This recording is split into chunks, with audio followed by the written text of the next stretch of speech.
I met you on a Thursday, Friday I took you home. Well, Saturday I'm begging you, baby, just leave me alone.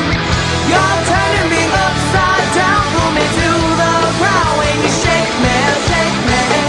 I'm giving you what you need and I'm begging, please don't break me, love.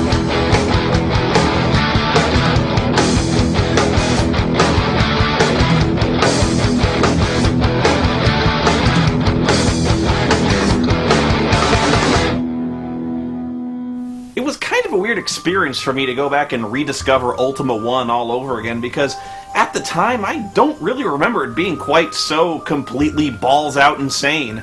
I don't know, just when I was a kid this whole thing seemed to make a lot more sense. The setup is pretty stock. Everything's happy in the magical land of Caesarea until the evil wizard Mondane uses his powers to create the Gem of Immortality so he can become invincible and, naturally, take over the world. Of course! You play as a mythical hero from Earth who is periodically called to adventure in Caesarea through shimmering interdimensional moon gates. And really, I think the whole hero from a parallel Earth thing was only incorporated much later into the series retroactively when the games actually started having, you know, plots. I think it was just a token effort to try to connect the early primitive games to the overall storyline with mixed success. I mean, in Ultima 1, the story never really got much more complicated than, Wizard bad, you hero, go kill! It's basically the plot of every fantasy RPG ever, but hey, this was one of the first, and nobody was really expecting grand operatic storylines.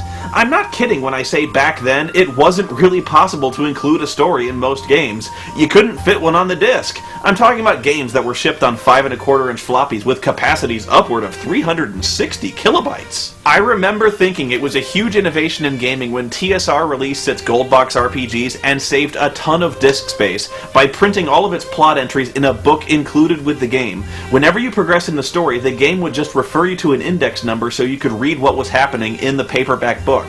The graphics were about as primitive as they get. They were just stick figures and wireframe dungeons. I remember playing this in my elementary school computer lab on monochrome Apple IIs. Now that took some imagination. So anyway, to start, all you have to do is run around, talk to the various kings who give you quests, go kill whatever they say, level up, and collect money. And you need money to afford necessities like food, weapons, armor, rocket fuel, and your flying car! Yeah, they sell rafts, horses, carts, and flying cars! Wait, a shuttle? They sell space shuttles. Yeah, I'll get back to that. But man, there's a store in this kingdom that sells space shuttles. You think your job is hard? How long do you think you got to apprentice as a village blacksmith in this world before you can build space shuttles?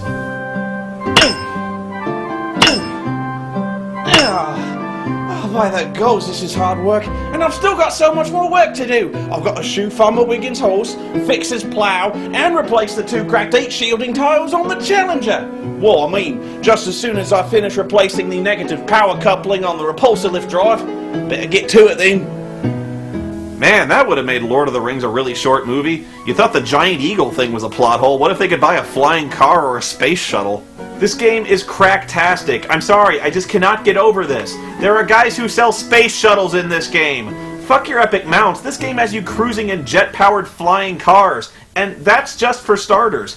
One might think the game would just be over at this point, because I don't know about you, but I saw myself just cruising the land, running over the hapless orcs and knights roaming the land. It'd be really funny to watch, but for some insane reason the game doesn't let you do that. Sadly, weapons technology in Caesarea lags far behind their jet car advancements. I mean, the best thing you can hope to buy in most stores is a bow and arrow, which is kind of weird. Or is it? Actually, there are better weapons, and once you start sailing around, you'll find a place pretty quick where there's an island with a signpost. Search that area and you'll find a weapon 1 level better than the one you already have. Go to another nearby signpost to increase your wisdom, and you reset the other signpost so you can search it again and get another weapon.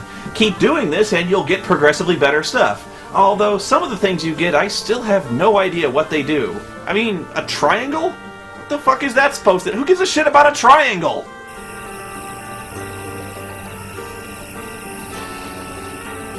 Minute, what's this? It appears to be a sign written in some sort of Elvish.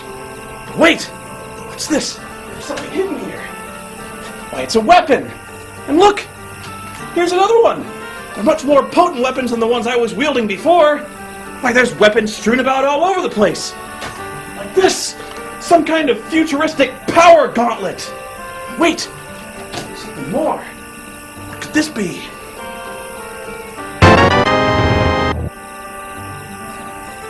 A fucking triangle?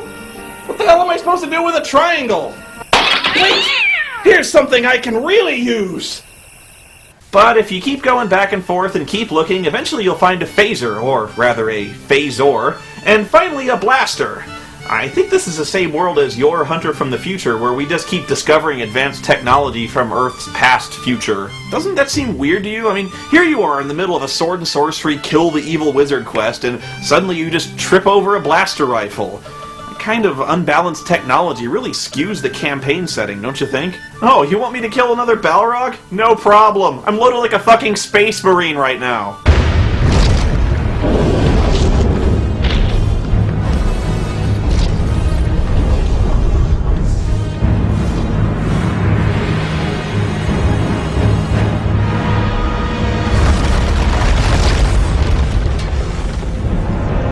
Cannot pass!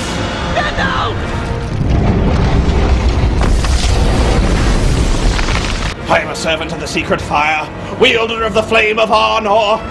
Dark fire will not avail you, flame of Udun!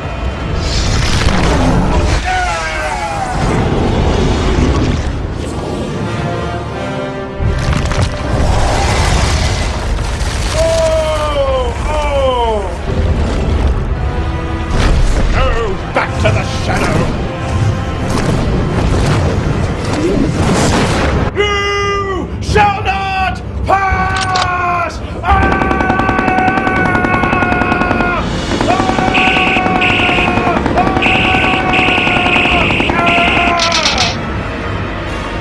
Alright! Time to bust out the flame of Arnor!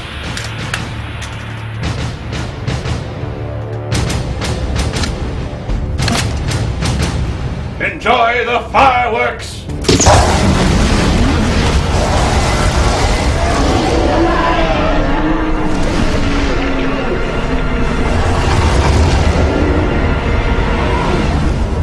Oh, shit! Actually, I joke, but it turns out you'll need the guns because the monsters here are badass. Like the fucking Loch Ness Monster and a dragon turtle. Holy crap, that's actually really scary. It's like fighting Gamera. Suddenly I need bigger guns. Where's the rocket launchers? You'll discover there's no way to kill the evil wizard Mondane even if you do have phasers because, since he has the Gem of Immortality, he's indestructible. The only way to do it is to go back in time and terminate him before he constructs the gem. How do you go back in time? Well, you find a time machine, of course. And how do you find a time machine? Well, you've got to go rescue a princess because they know where to find one. I just find it funny that Lord British, the ultimate kindly king in every Ultima game, has a princess locked in his dungeon. But you just hold on there, partner. A princess isn't going to give up the goods to just any schmuck who breaks her out of a dungeon. You gotta become a space ace first. Why? Well, because as we all know, it doesn't really matter how nice a guy you are. All chicks care about is how big your rocket is. So, how do you become a space ace? Well, obviously you have to go into space. And to do that, you have to buy a space shuttle. You see? You see how it all ties together? All you gotta do is go to the Starship dealership in town and give the guy there a sack of gold. I'm sorry, I don't mean to dwell on this. I just have so many questions about a society where you can buy space shuttles with gold coins, and why, if laser cannons and personal flying vehicles are commercially available, is Lord British so worried about a fucking gelatinous cube? What the fuck am I doing? I don't know how to fly a space shuttle. I barely know how to drive a car. Well, does it come with an instruction manual? How much does that cost? Load the spaceship with the rocket fuel. Load it with the worst. Well, whatever you do, be sure to buy extra rocket fuel, because you'll only be able to refuel at the space station, huh? Who built a space station? Be sure you're wearing a vacuum suit or you die of explosive decompression instantly after launching, and don't run out of gas or you can't return to Earth. From there, you commandeer a starfighter, go into hyperspace, and Jesus fish, it's TIE Fighters! TIE Fighters? What the fuck is going on? No wonder Mondane's so powerful. He's allied with the fucking Emperor!